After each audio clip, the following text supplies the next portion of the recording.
suasana yang tidak memungkinkan kita untuk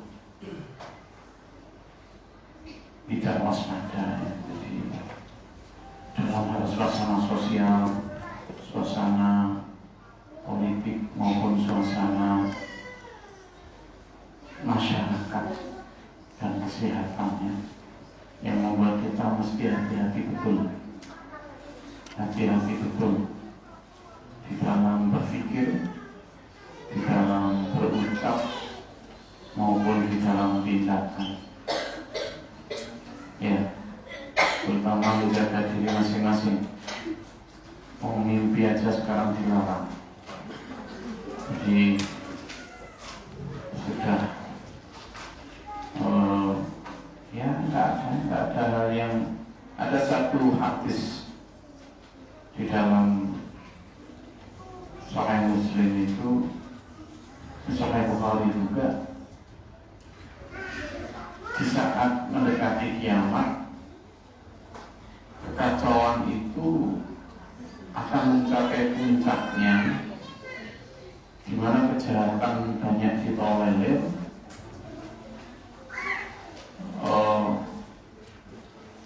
banyak orang bodoh yang memimpin, kezaliman merajalela. Pada saat itu yang terbaik adalah bagi kamu, bahkan meskipun itu bermakna semiotik, ya, bermakna ada tanda, tidak seperti apa adanya. Yang terbaik untuk kamu adalah menyingkir ke gunung dan kemudian ya menggembala kambing bertasbih di sana. Artinya di saat seperti ini itu qul khairan aw liyasmut, sampaikan kebaikan, atau kalau tidak mampu ya dan kita diam. Menjaga diri kita masing-masing. Dari sisi sehat, kita harus menjaga diri untuk tidak banyak keluar-keluar, tidak banyak hal kecuali untuk kerjaan-kerjaan kita. Ya, kalau untuk bekerja ya tetap kita keluar.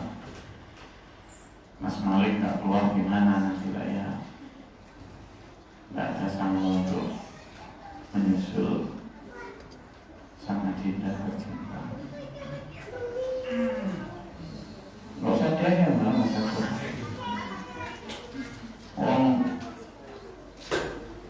baru berangkat naik ke 1 jam aja langsung upload status tunggu aku dinda. Baru 1 jam mungkin, baru 1 jam, sambil foto, sambil menempelkan pipi.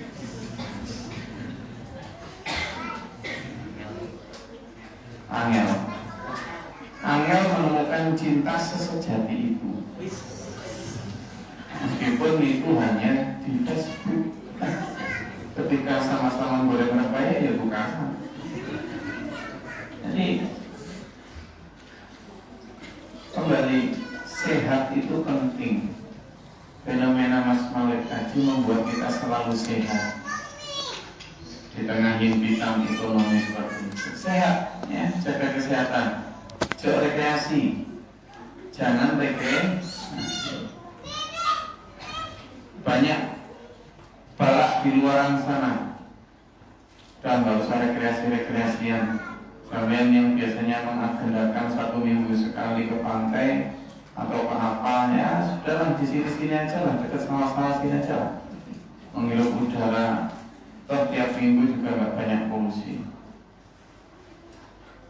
Ya, kesehatan dijaga. Ya Pak Nyata ya. Ya, apalagi yang sudah umur sekitar ini kan sudah tua, sudah ya wajib dijaga kesehatan. Kecuali yang memang sampai penting sekali urgen, nggak apa-apa dah.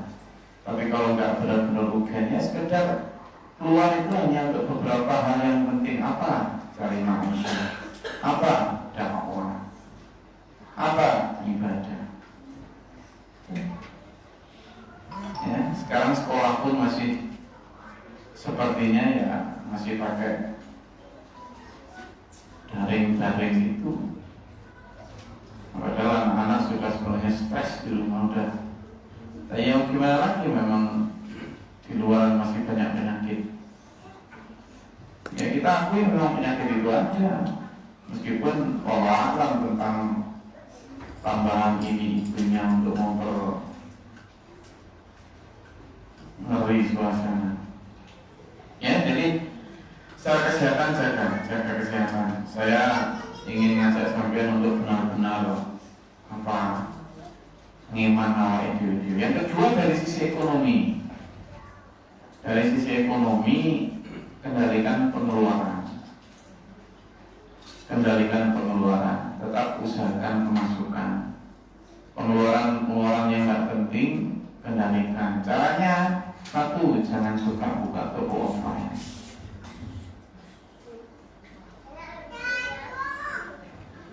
Jangan suka buka toko online. Masa kayak gini sama buka toko online ya jebol bandara. Dan terus pengen apa? Allah di sekitar sampean ada. Waalaikumsalam. Yang dua, pakai standar basic need itu standar kebutuhan paling dasar. Kebutuhan paling dasar kita itu makan, sandang, papan, dan kesehatan. Ya. Dan kalau kemarin misalnya pakai skincare harga sekian-sekian, sekarang bedak FIFA. Apa? Untuk menjaga cash flow sampean tetap sehat. Soalnya nanti kalau ekonominya nggak sehat, bisa berimbas ke kesehatan fisik juga yang nggak sehat. Ya, iya kan? Belanja sorot masuk, istri muring-muring, piring dibanting, ya kan? Bapak pusing, akhirnya apa keluarga itu? Nah, pengeluaran diperketat, pemasukan tetap diupayakan. Oke, caranya itu pakai standar basic need. Ini penting saya utarakan. Ya, yang ketiga tentang kondisi kesehatan iman. Kesehatan iman sampean jangan sampai dipengaruhi oleh kesehatan fisik maupun kesehatan ekonomi. Saya ulangi, kesehatan iman sampean jangan sampai dipengaruhi oleh kesehatan fisik maupun kesehatan ekonomi. Tak boleh. Kesehatan mental dan kesehatan iman itu harus tetap stabil apapun kondisi kesehatan fisik maupun kesehatan ekonomi.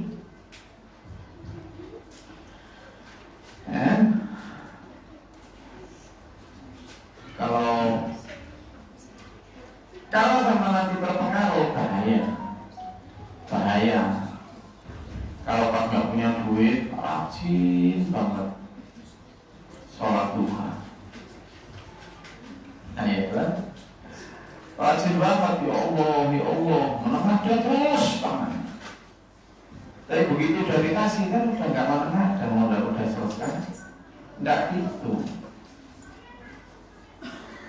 Rajin tahajud, rajin puasa Senin Kamis, bukan karena ada uang atau tidak ada uang, bukan karena sakit atau tidak. Makanya Allah memberi, misalnya ketika kondisi sakit, Allah tetap memberi rukhsah, keringanan untuk cara menjaga agar keimanan tetap, agar tidak terganggu sholatnya. Sholat tetap meskipun harus dengan duduk, dibolehkan sama Allah.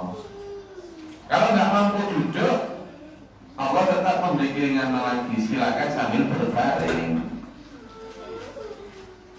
Saya sakit panu bos, nggak bisa wudhu. Kan bisa dengan tayamum.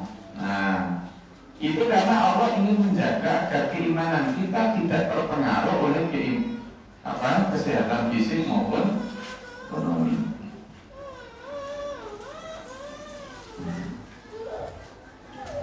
Kemarin kalau jualan ketika lancar bisa menyisihkan iman ABC lumayan. Kemarin sudah sampai melangkah ke iman B, dapat laba 2000, 1000 untuk akhirat, 1000 untuk dunia. Itu iman B loh. Loh, ternyata pandemi datang, penghasilan menurun. Maka tetap menjaga keimanan itu. Terus kalau penghasilannya cuma 1000, ya sudah, jangan hilang imannya dengan tidak melakukan iman ABC sama sekali. Ya diturunkan dikitlah imannya.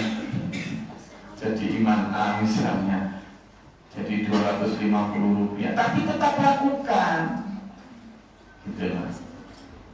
Jadi iman itu harus begitu. Sampai sendiri yang mampu menjaga itu.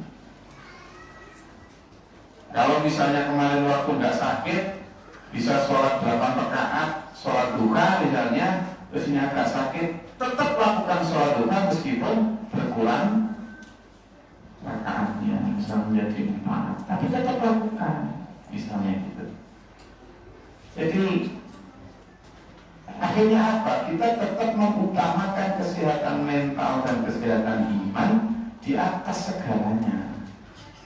Karena toh nanti ujung dari kesehatan ekonomi maupun kesehatan jasmani itu adalah mati. Sementara bekal mati yang paling penting itu adalah kesehatan rohani atau iman. Itu teman-teman. Kenapa? Kita harus tahu bahwa iman itu memang ada ujiannya. Dan satu di antara ujian itu, Mas Bota, adalah ujian fisik dan ujian ekonomi. Itu loh kaitannya itu. Memang iman itu gitu untuk mengasah keaslian iman. Allah itu ngasih ujian Mas Rano. Jadi iman sama selama orang ada tauhid di dalamnya, neraka tidak akan pernah menyentuh dia. Itu hadisnya yang dipakai. Sehingga selama dia sudah syahadat sampai mati tidak bakal masuk neraka. Begitu tafsirnya. Dia lupa bahwa tauhid di dalam hati itu bisa hilang. Hadis tadi benar bahwa orang yang sudah ada tauhid di dalam hatinya meskipun sebesar barok, api neraka tidak akan pernah menyentuh kulitnya. Betul memang ada hadis begitu. Itu jika ada tauhid di dalam hatinya. Dan syarat untuk tauhid di dalam hatinya itu adalah melaksanakan ketauhidannya itu dalam perilaku sehari-hari. Percaya Allah ya cintai Allah, percaya Allah, tauhid pada Allah ya laksanakan perintahnya Allah, tinggalkan larangannya Allah. Kalau kamu ngomong ada tauhid di dalam hatimu tapi kamu nggak melaksanakan perintah Allah, nggak meninggalkan larangan Allah, berarti tauhidnya sudah hilang. Kalau tauhidnya sudah hilang maka api neraka nggak takut sama kamu. Terjemahannya mesti begitu. Meskipun bibirmu 1000 kali ngomong tauhid, la ilaha illallah, la ilaha illallah, tetapi dalam praktek kamu itu menyepelekan perintah Allah, berarti ya tidak ada tauhid di dalam hatimu. Nah, keimanan itu akan diuji. Ayatnya banyak. A'udzubillahi minasyaitonir rajim. Bismillahirrahmanirrahim. Am hasibtum an tadkhulul jannah. Apakah kamu mengira hanya dengan begitu mengatakan apakah kamu mengira bahwa kamu akan masuk surga? Walamma ya'tikum mathalul ladzina khalau min qablikum. Padahal belum datang keadaan seperti orang-orang terdahulu sebelum kamu. Asabumul basa'u wadh-dharra'u wa zulzil. Mereka ditimpa dengan keguncangan, dengan bencana, dengan peperangan. Hatta yaqula Rasulullah alladziina aamanu ma'ahu. saking beratnya guncangan cobaan keimanan itu, sampai Rasul dan orang-orang beriman di sekitarnya gini berkata, mata nasrullah, kapan pertolongan Allah? Saking beratnya. Kenapa? Apakah para Rasul dan orang-orang iman itu banyak dosa? Nah, karena memang itu ujian Allah untuk memastikan bahwa imannya memang asli, bukan palsu. Asli, bukan KW. Sampai kapan pertolongan Allah datang? Ya kayak sampai inilah diuji apa banyak hal. Allah berfirman, a'udzubillahi minasyaitonir rajim, itu tadi. Ketika bertanya maka nasrullah, maka Allah berfirman, ala inna nasrullahi qarib.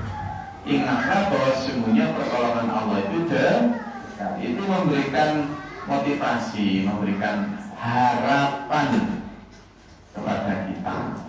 Tapi sebelum harapan itu datang, kita harus sadar fakta, sadar sejarah bahwa semua keimanan itu diuji. Dan sebagian dari ujian itu adalah ujian kondisi atau kesehatan fisik, jasmani, dan ujian kesehatan ekonomi. Ayatnya a'udzubillahi minasyaitonir rajim wa lanabluwannakum bisyai'in, dan sungguh kami akan uji kalian, kata Allah, dengan segala sesuatu, mana minal khauf, dari rasa takut. Sekarang kita banyak nih, ya kan, ketakutan di mana-mana, mau pulang takut.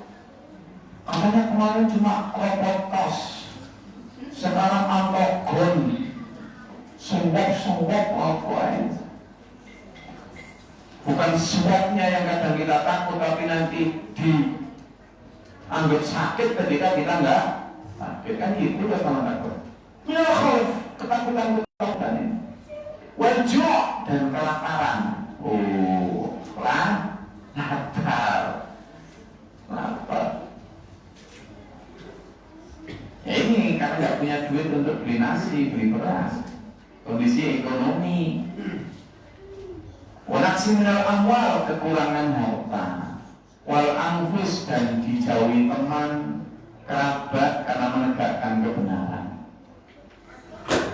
Di unfriend karena kita menyuarakan kebenaran. Jangan takut, karena memang itu sudah janji Allah bahwa imanmu akan diuji dengan itu.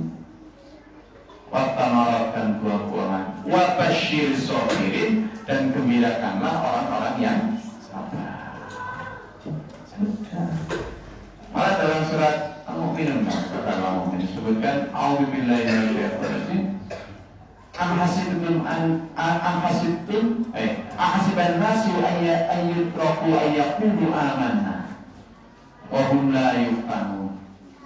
Ahasiban nasu, apakah manusia mengira ayyutraku akan dibiarkan saja ayyaqulu berkata amanna, kami telah beriman, wa hum, sedang mereka la yuftanun, belum diuji.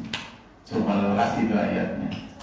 Jadi kalau kita ngomong amanah, kami telah beriman, wahum la yuftanun, sedang mereka belum diuji, apakah mereka dibiarkan gitu saja? Enggak, kata Allah.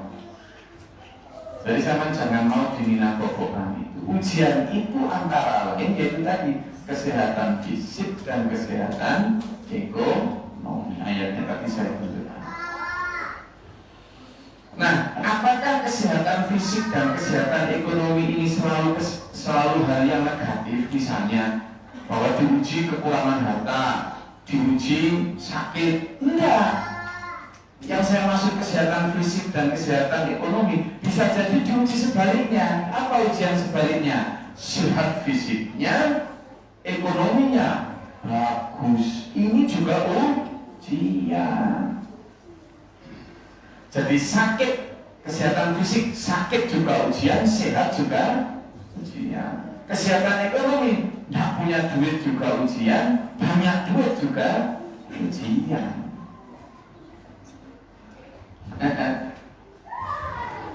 Dan lagi, keinginan banyak duit itu juga ujian. Mau sudah menteri masih nyunat bansos kok. Jadi saya pikir kita harus menguasai titik-titik jabatan biar kita ini umat Islam berkuasa bisa mau. Sampean kalau sudah duduk di jabatan itu, di depan sampean selalu ada anggaran-anggaran yang bisa dimanipulasi. Duit angka-angka di belakang nol itu begitu banyak. Ijo mata sampean kalau belum didasari dengan ajaran yang benar. Percayalah. Berapa sih iman sampean? Kalau sudah dibilang, tolong dong bikin surat edaran ini. Enggak 20M, enggak 100 kan, enggak 1T. Gimana sampean? 1T itu 1000 miliar. Setan mulai masuk loh. Wah, enggak apa-apa, nanti 10M, 100M akan saya sedekahkan ke 10 pesantren. Yang 100M akan saya bikin masjid, 10 masjid di sana. Masuk setan sampean. Saya enggak meremehkan sampean, cuma merendahkan. Ayo, jalankan 1T. Sampean akan diberi 1000 macam logika yang dimasukkan setan, yang logika itu seolah-olah benar. Di situ letak keimanan sampean diuji. Dan banyak gagal. Orang seringkali gagal ketika ujiannya itu justru ujian banyak harta, ujian sehat sekali. Orang kalau diuji sakit seringkali lebih banyak ya Allah, gitu. Tapi kalau lagi sehat, jelas. Kalau lagi seharian nunggu warung, nunggu toko, terus gak ada yang beli, ya Allah, ya Allah. Nah yang disebut tahu. Tapi kalau rame, yang beli banyak, yang order, yang WA juga banyak. Gak ada Allah, ada panggilan Allah. Sita.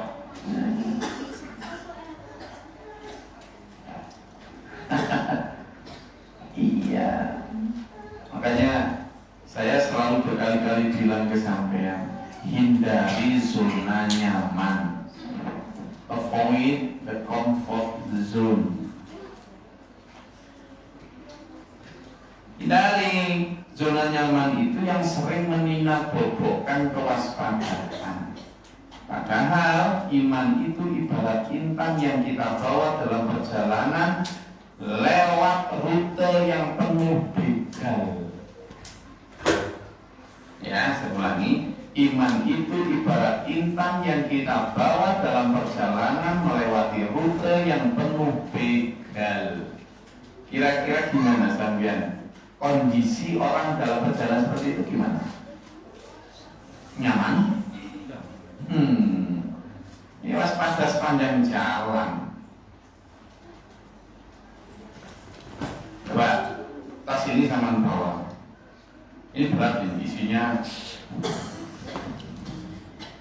bawa. Nah, misalnya lewat sini, kamu tahu kalau di sini perjalanan banyak begal. Apa yang sama lakukan? Hah? Ini sama taruh belakang atau sama kiri? Anggap saja di dalamnya ini duit banyak, anggap saja, meskipun ya anggap. Kini ya men.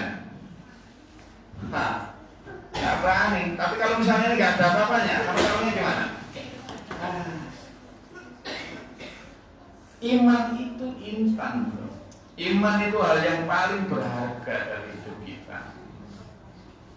Sehingga sampean kalau ternyata leha-leha saja, santai-santai saja, padahal kita tahu betul bahwa kita diturunkan di bumi itu dengan rival yang jelas. Aku turunkan kalian ke bumi untuk menjadi musuh satu di antara yang lain. Siapa dia? Setan. Lalu kita kemudian leha-leha, ada cuma dua kemungkinannya. Saking gobloknya kita atau memang nggak punya iman. Ya tadi, karena kita nggak sedang megang intan, ya kita santai. Atau kita sedang megang intan, tapi kan nggak tahu betapa beratnya intan itu ya santai. Maka dua kemungkinan sampean kalau kemudian tangan itu nyantai. Sampai saja itu. Tak usah ibadah itu biasa aja. Ya, saya sepakat. Tapi sama ini loh. Sabdanya Allah, firman-Nya Allah, bilang syaitan. Wasta'inu bis-sabri wa inna lakabiratun illa 'alal khashi'in. Kami itu minta tolonglah kepada Allah dengan sabar dan salat. Wa inna sesungguhnya sabar maupun salat itu lakabiratun benar-benar berat, sulit. Illa 'alal khashi'in, kecuali untuk orang-orang yang khusyuk. Ya Allah. Artinya tak bisa kita santai-santai itu. Ya dulu ya, saya ajak sama Mas Pada. Begitu zaman punya iman, setan itu bingsakan, tidak mau. Mereka tidak pernah menempatkan diri mereka pada zona nyaman. Jika setan selalu begini, teman lihat itu UFC atau MMA itu, kalau lagi di atas ring, antar oponen itu gimana kondisinya? Gimana? Ada headset di sini sambil jepit gitu? Bisa. Dia selalu mewaspadai jangan sampai kena jet kanan, jet kiri, tendangan memutar, jangan sampai kena peking. Lengah sedikit, saya dan sampean seperti itu. Makanya surat At-Taubah menyatakan a'udzubillahi minasyaitonir rajim. Qul in kana aba'ukum wa abna'ukum wa ikhwanukum wa azwajukum wa 'ashiratukum. Katakanlah jika bapakmu, saudaramu, kerabatmu, bojomu, pasanganmu, wa amwalan taraktumuha, ya, dan harta yang kamu upayakan itu, wa tijaratun takhshawna kasadaha, dan perdagangan yang kamu khawatirkan kerugiannya, wa masakin tardawna ahabba ilaikum minallahi wa rasul, dan rumah yang kamu senang tinggal di dalamnya sampai malas berangkat jamaah. Ahabba ilaikum, itu kamu cintai minallah, daripada Allah, panggilan jamaah, panggilan ngaji, panggilan itu, wa rasulihi, dan rasulnya Allah, wa jihadin fi sabilih, dan juga malas berangkat untuk berjihad di jalan Allah. Fatarabbasu hatta ya'tiyallahu bi amri, maka tunggulah siksa Allah. Allah la yahdil qaumal fasiqin. Allah tidak beri hidayah kepada orang fasik. Artinya orang seperti itu orang yang hidupnya nunggu siksa. Orang seperti itu kata Allah orang yang fasik. Fasik itu Islam tapi rusak ibadahnya. Saiki sapa sing gak ngono? Kalimat tadi, ingkana abnaukum wa abnaukum wa ikhwanukum wa azwajukum wa ashiratukum wa awalun ta'abdukum wa ijaratum asyawlan katadara masakan tardawna habba al-mahdir yang tardawna, itu kan zona-zona nyaman tuh. Bapak, anak, bojo, bondo, oma, ya kan? Ini kan zona-zona yang membuat kita nyaman, sering terlena. Loh, apa gak boleh terus punya itu? Loh, ya boleh. Setan itu sering memakai ini untuk alat membuat sampean nyaman. Apa kita gak boleh punya kasur? Ya boleh, wong tidur punya kasur, boleh. Tapi sering kasur yang membuat kita lupa sama tahajud, ya kan? Lupa sahur. Jadi ini pas pagi, kenapa gak puasa Senin Kamis? Lupa sahur, Gus. Gaya nih. Tadi gak salah puasa. Pagi tadi saya masih puasa. Pagi tadi.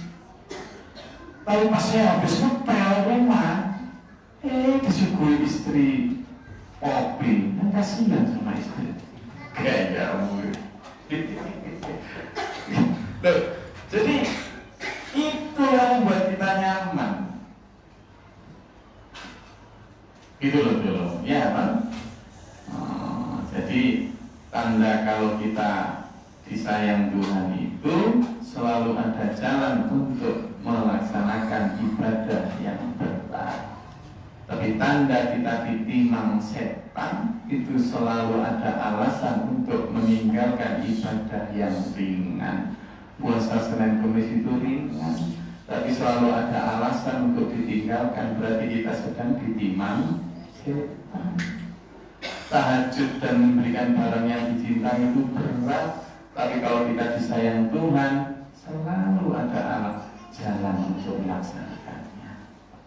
Orang yang belum diberi Allah hidayah melaksanakan ibadah itu ka'annama yas'adu fis sama, seperti naik ke atas langit. Berat angel, tapi kalau sudah dimudahkan beliau enak. Nah, kembali itu, maka jangan ada pada zona nyaman. Selalu pacu kewaspadaan itu, pasang waspadaan. Bukan kok sementara aja hidup itu tegang, nggak pernah senyum, nggak gitu. Nanti jangan diterjemahkan, nggak gitu juga. Ya tetap kita bercanda sesekali, tapi jangan kebablasan, bercanda terus.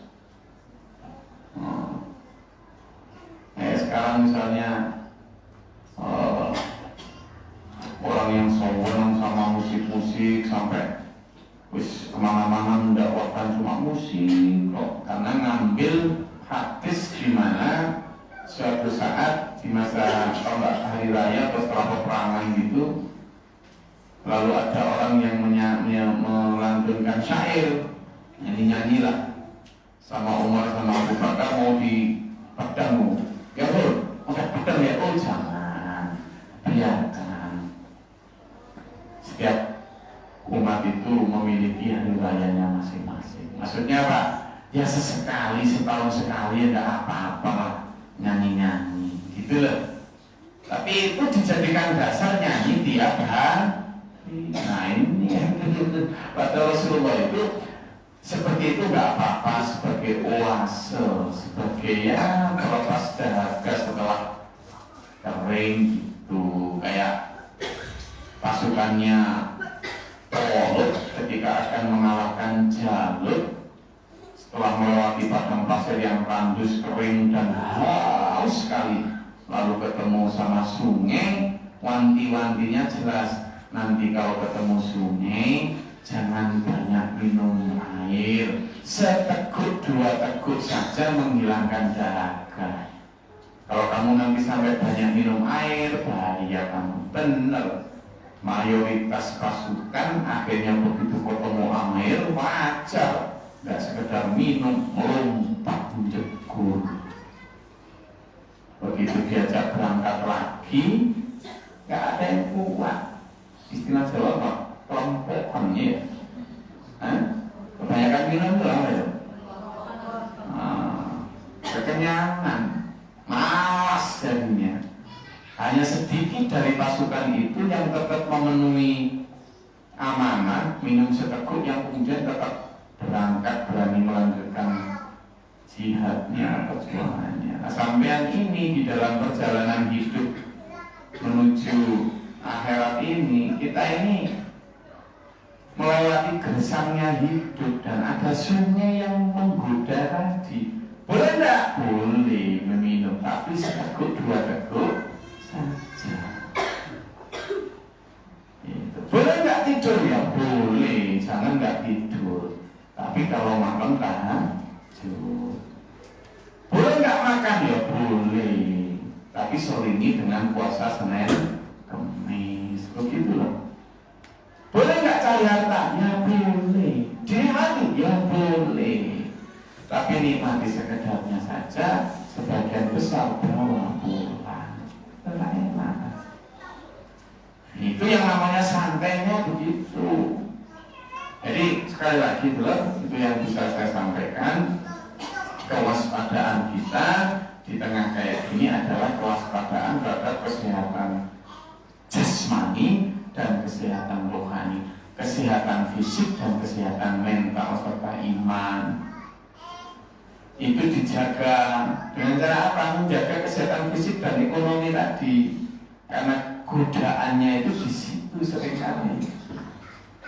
Nah, nanti kalau nggak dijaga betul, mental ya terpengaruh karena persoalan ekonomi dan persoalan jasmani. Tukaran ambil bojo, kan konon mbak Lucy, di Lamongan itu angka perceraian meningkat kan? Sejak pandemi ini, iya kan? Nah itu ya merambat akal karuan. Lanang bagrok kena mama, bagrok apa ya? Lanang begitu kan, egonya tuh naik, mulai aku, gimana tuh mulai? Siapa yang jadi korban? Anak. Saya tadi sampai ketinggalan jamaah. Akhirnya jamaah sendiri juga. Itu bersamaan, cuma saya minta untuk ngimami lebih dulu kan ada tamu non muslim yang kita juga perlu mendapatkan hal baik. Curhat juga ya tentang hal yang sama. Ada persoalan ekonomi, akhirnya saudaranya cerai. Ya semuanya.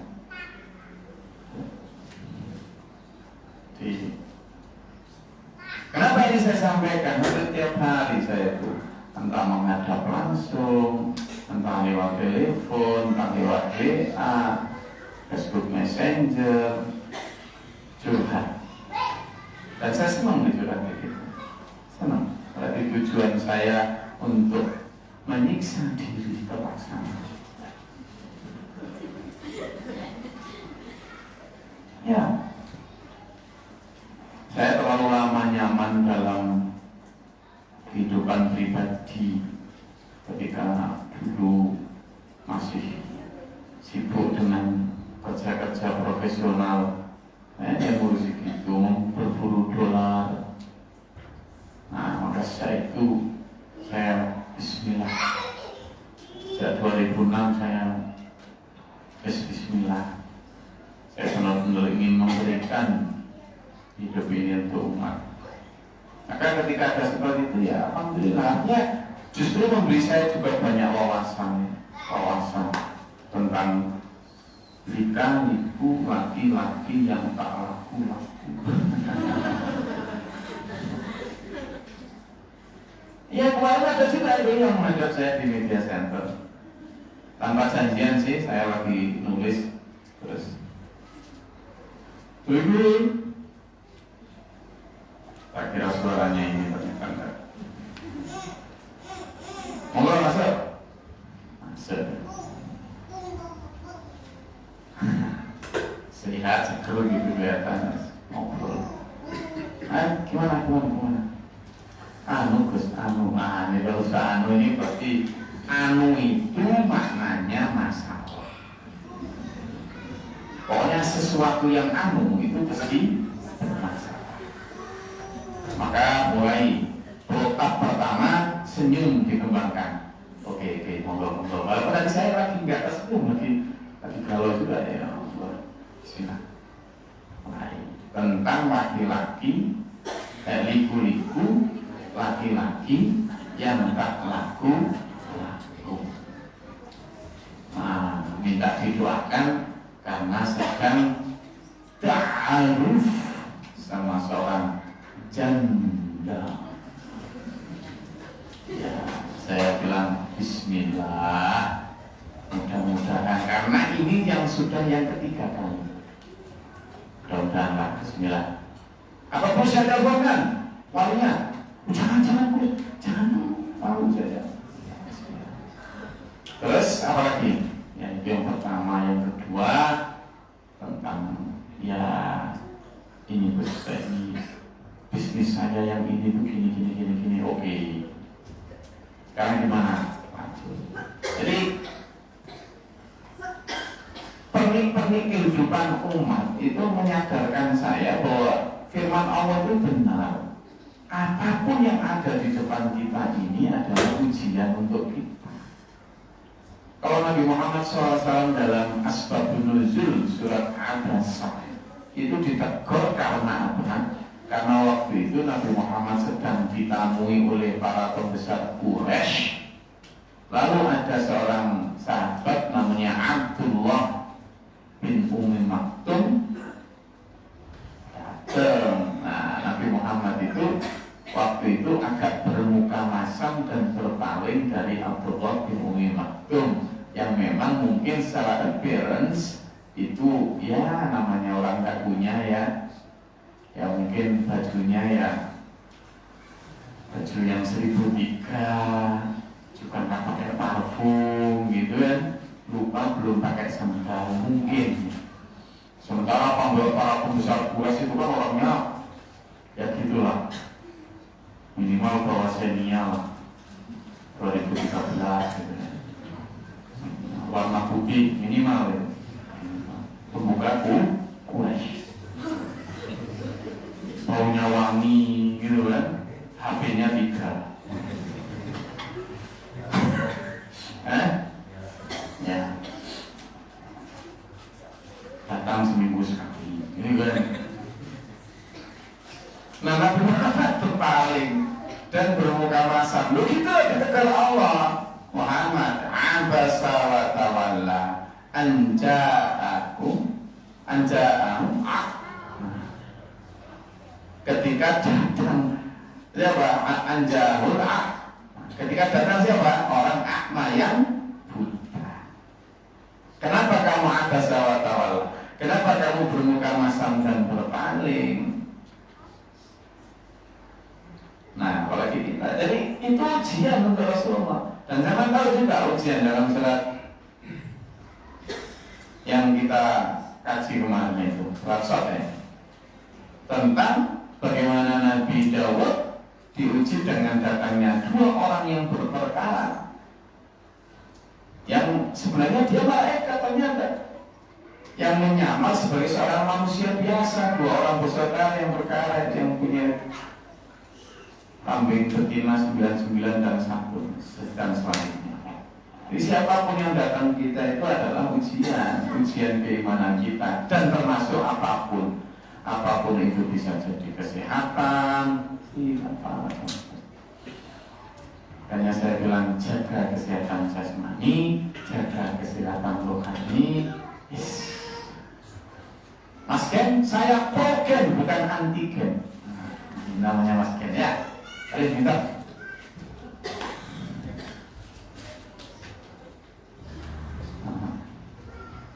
Dah, saya kasih situ. Ada pertanyaan, silakan. Monggo, kalau ada pertanyaan, apa Mas Dendi?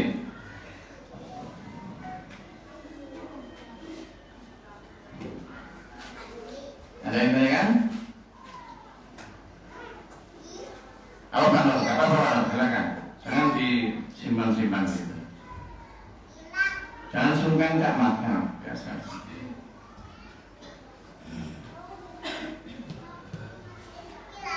Silakan, kalau ada yang mau ditanyakan. Ya. Konteksnya mungkin di pembukaan yang dengan sampaikan. Ya.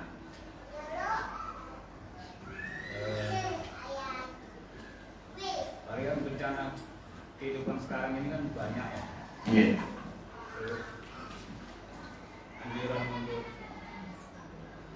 menyingkir ke gunung itu kan semiotik. Itu bisa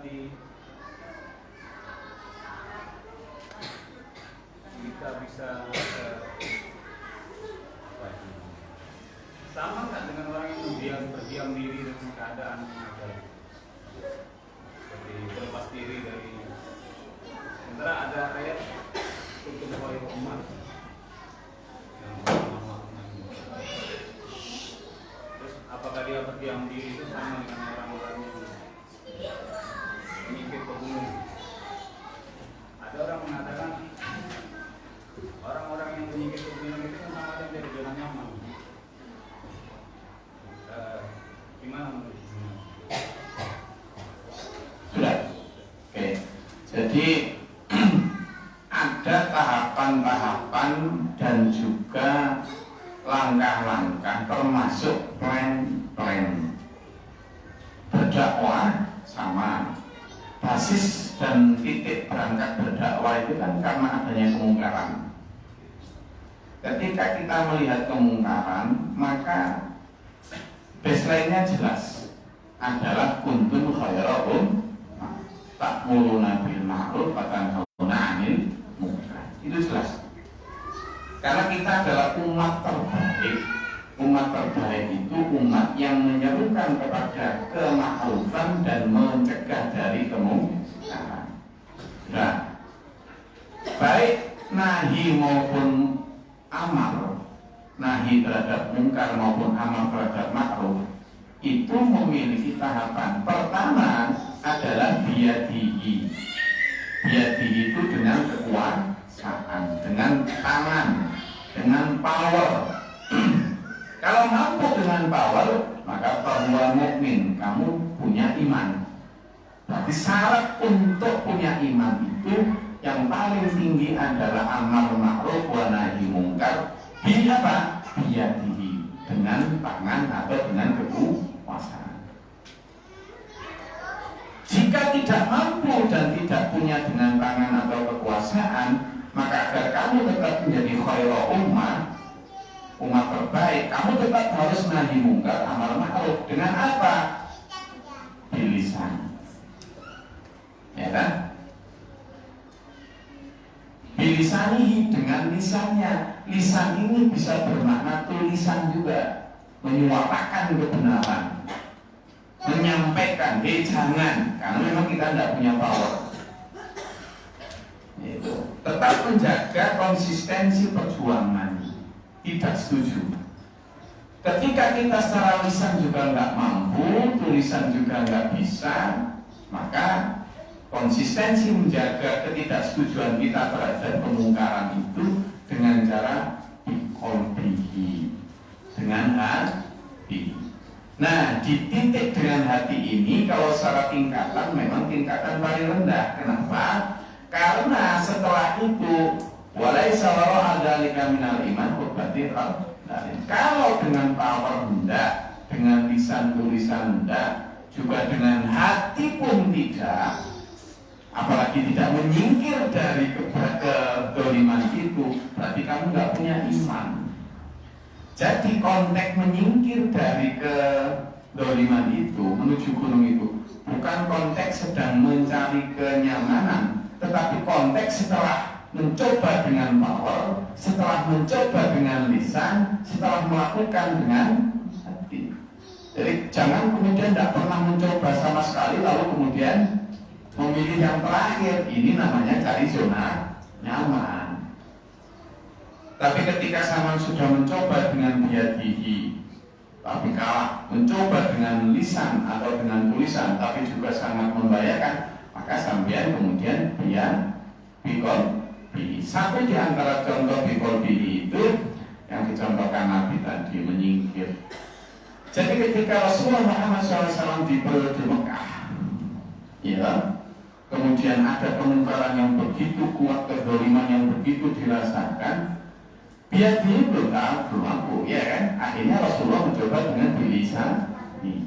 Ternyata dengan lisan pun sangat berat dan belum bisa. Akhirnya Rasulullah mengambil dengan biqalbi, menyingkir ke Madinah. Apakah Rasulullah menyingkir ke Madinah untuk cari kenyamanan? Bukan. Tetapi untuk menyusun strategi untuk nanti kembali ke top lagi, yakni bagaimana bisa membuat amar ma'ruf nahi mungkar dengan ya. Jadi tidak dalam konteks kemudian menghindari sama sekali. Itu karena sesungguhnya hidup kita itu siklus, ya, perputaran aja. Nah, itu yang tadi saya sebut nahi mungkar amar ma'ruf itu tetap penuh dengan plan-plan. Ada plan A, plan B, plan C. Nah, ketika ada satu opsi yang dimungkinkan boleh menyingkir kepada gunung tadi, tidak dalam konteks itu, tapi dalam konteks plan B, plan C. Untuk kemudian tetap konteksnya adalah amal ma'ruf wa nahi. Tapi kalau kesana dengan cara biar saya ini sudah mau, aku nggak bisa, itu nanti kan Nabi Yunus itu. Ya kan? Nabi Yunus kan ketika menghadapi umat yang sudah sulit dia, lalu kemudian pergi dengan cara marah. Nah, itu juga tidak boleh juga. Konteksnya itu tadi adalah gitu. Ketika tidak mampu, dan ini lakon dimanapun sama lihat di film-film, kalau lagi ingin menyelamatkan anaknya lari itu nggak mungkin langsung ngawur. Ngerti kan? Lari menyelamatkan anak-anaknya, baru kemudian kan gitu. Nah, konteksnya sekarang ini Dajjal sedang mereka sudah ini yang namanya membabi dan membuta. Babi itu kan tidur ya, udah tidur buta, gimana ya Pak? Nanti itu. Nah, ada kayak gitu ya sudah. Itu maka safe yourself. Nah, kalimatnya kembali awal ma'ruf nahi munkar itu juga melihat konsep-konsep ayat yang lain, misalnya ku anfusakum wa ahlikum. Maka kalimat ku anfusakum berarti yang pertama dirimu dulu, selamatkan. Wa anfusakum wa ahlikum baru buat.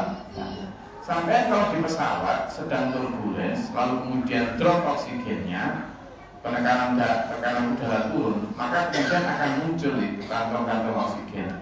Perintah pertama, jangan nolong orang lain dulu, tapi pakai dulu maskermu baru menolong.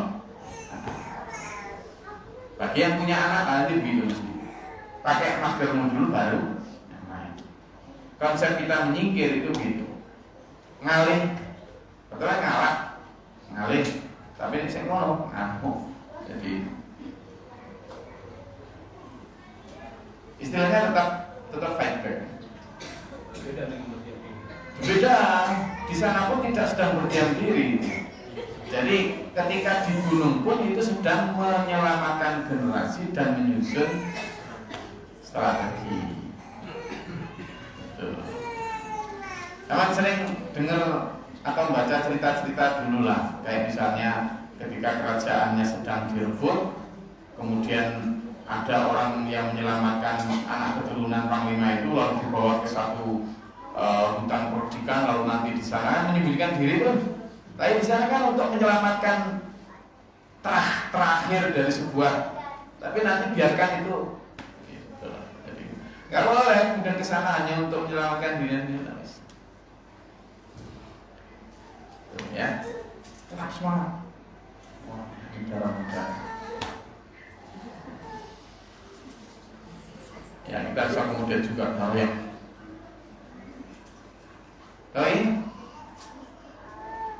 Ini Mas Malik, jadi nggak boleh kemudian masuk zona nyaman. Lagian nggak ada gunung di sini. Di gunung pun ada wifi ya. Punya nggak ada yang aman tadi. Lah iya Pak. Tadi anak saya, satu di antara anak saya coba, gimana nih? Politik Indonesia. Apa nggak usah politik, marketplace saja kamu dulu. Pusing kamu nanti mikirin itu. Kok nggak usah politik gimana? Nggak apa-apa. Nah, ayo kita tetap bicara politik, tapi tidak dalam konteks yang bagaimana. Kita ya bismillah. Ada lagi? Oke, saya rasa cukup ya kajian kita pada malam hari ini. Ayo kita sandarkan lagi bahwa the most important things in our life, hal yang terpenting dalam hidup kita itu adalah memastikan kita wafat dalam kondisi beriman, wafat dalam keadaan husnul khotimah. Untuk itu setan nggak akan tinggal diam, nggak akan tinggal diam. Apa segala macam upaya akan mereka upayakan agar tidak tercipta itu. Padahal untuk husnul khotimah di tangan sampean harus ada intan tadi. Nah, selama perjalanan menuju garis finish itu setan akan coba untuk nampel direbut lah, dijatuhkan. Nah, padahal cara menjatuhkannya itu melalui hal-hal yang sangat logis, kesehatan fisik maupun kesehatan ekonomi, sesuatu yang sekarang ini sedang kita ributkan. Hanya hati-hati menjaga itu. Gimana tadi menjaga kesehatan fisik? Apa? Jangan banyak guyuran, makan asupan yang penting-penting saja, jangan banyak micin. Ya, sama banyak micin ya. Apa sekarang apa-apa nggak boleh, saya makan asin katanya nanti darah tinggi, makan manis katanya apa? Gula darah. Semuanya. Kalau makan manis apa namanya? Gula darah, no? Diabetes. Kalau asin katanya darah tinggi. Kalau daging apa? Kolesterol. Kalau kacang-kacangan asam urat.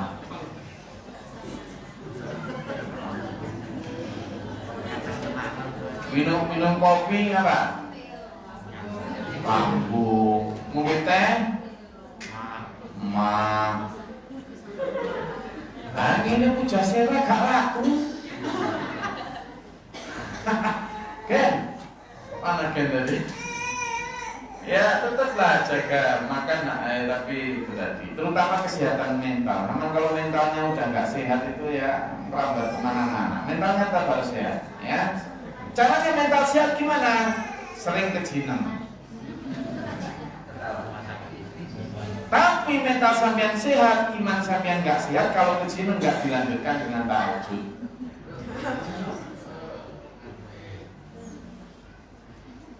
Mungkin mental sampean, iman sampean nggak sehat, biasanya mentalnya juga lama-lama nggak sehat juga. Kalau mentalnya nggak sehat, nanti jasmaninya nggak sehat juga. Kalau sudah jasmaninya nggak sehat, gimana mau kerja? Ekonominya nggak sehat juga. Makanya yang paling penting apa? Kesehatan iman. Jelas ya? Tahu skemanya ya?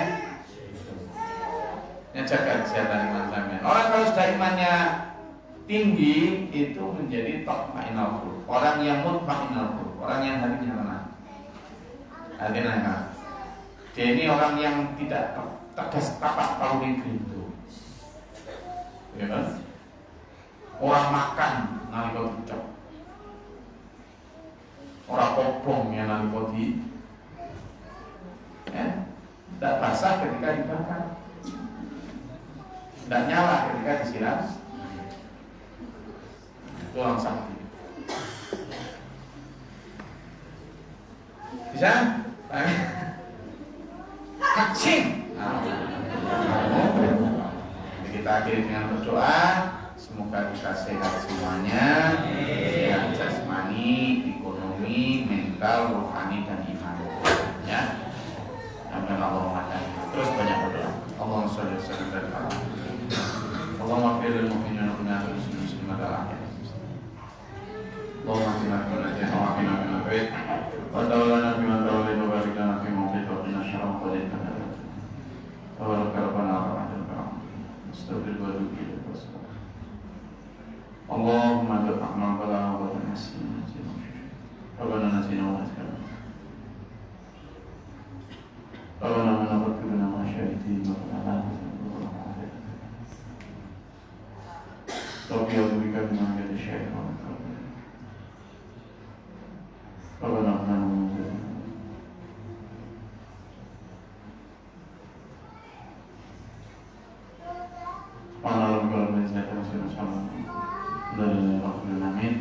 Assalamualaikum warahmatullahi wabarakatuh.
Amin.